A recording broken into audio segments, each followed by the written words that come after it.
கோவை நகரில் மக்கள் தொகை அடிப்படையில் மெட்ரோ ரயில் திட்டத்தை மத்திய அரசு ரத்து செய்து உள்ளது ஏற்க முடியாது என மதிமுக பொதுச் செயலர் வைகோ கோவையில் தெரிவித்துள்ளார். மதிமுக சார்பாக அதன் பொதுச் செயலர் வைகோ தலைமையில் சமத்துவ நடைபயணம் எனும் நிகழ்ச்சி திருச்சியில் நடைபெற உள்ளது. இதில் கலந்து உள்ளவர்களை தேர்வு செய்வதற்காக அக்கட்சியின் பொதுச் செயலர் வைகோ கோவை வந்தார். காந்திபுரம் பகுதியில் உள்ள கட்சி அலுவலகத்தில் செய்தியாளர் சந்தித்து பேசிய அவர், பள்ளி கல்லூரி மாணவர்களை சீர்கெடுக்கும் மது மற்றும் போதைப் பொருட்களில் இருந்து தடுப்பதற்கான சமத்துவ நடைபயணம் வருகின்ற ஜனவரி 2ஆம் தேதி திருச்சி மாநகரில் தொடங்க உள்ளதாக தெரிவித்தார்.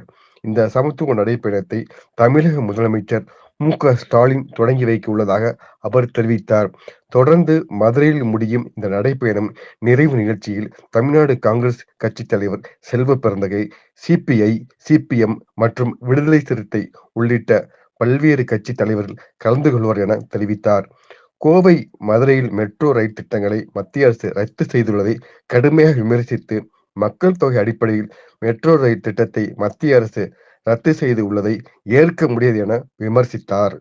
தற்போதைய தமிழ்நாட்டு சூழ்நிலை அபாயகரமாக இருக்கிறது. எதிர்காலத்தை பற்றிய அச்சத்தை தருகிறது. கடைசியாக கோவை மாநகரில் ஒரு இளம் பெண்ணை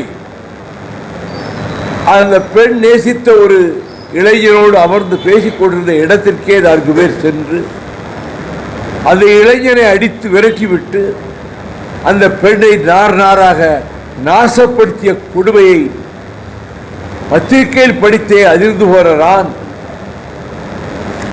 தனியாக வேலைக்கு போய்விட்டு இரவு வேலைகளில் வருகிற பெண்கள் அல்லது உறவினர் வீட்டுக்கு போய்விட்டு வருகிற பெண்களை தனியாக பார்த்தால், அவர்கள் நின்று கொண்டோ நடந்து கொண்டோ செல்வதை பார்த்தால் எனக்கு ஏற்படுகிற கவலையும் பயமும், இந்த நேரத்தில் போதையிலே வருகிற 4 மோட்டார் சைக்கிளையோ காரிலேயோ உடனே அவர்கள் இறையை கண்ட பருந்து பாய்ந்து தூக்குவதைப் போல அந்த இளம்பெண்ணை தூக்கி சென்று நாசப்படுத்துவது அன்றாட நிகழ்வாகி வருகிறது. 24 மணி நேரத்திற்குள் இந்த கடைசியாக நான் குறிப்பிட்ட சம்பவத்தில் ஈடுபட்ட கொடும் குற்றவாளிகளை காவல்துறை கைது செய்தது.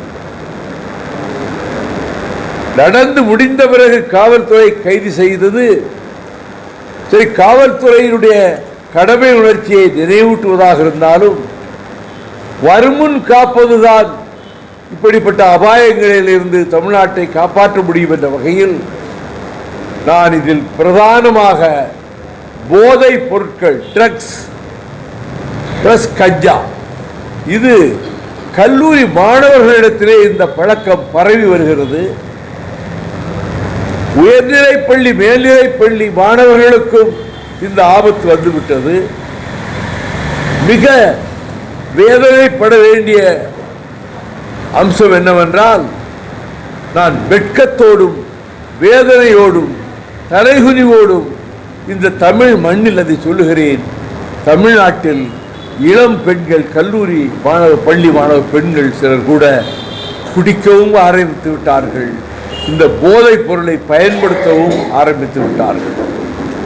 இதை காவல்துறை இரும்பு கரம் கொண்டு ஒடுக்குவதைப் போல பள்ளிக்கூடங்களுக்கு பக்கத்திலே இருக்கக்கூடிய அங்காடிகள், அது சிறிய கடையாக இருந்தாலும் சரி, பெரிய வியாபார நிறுவனமாக இருந்தாலும் சரி, சல்லடை போட்டு சரித்து அங்கு போதைப் பொருளோ கஞ்சாவோ வைத்திருக்கிறார் விற்பதற்கு என்பதை கண்டறிய வேண்டும்.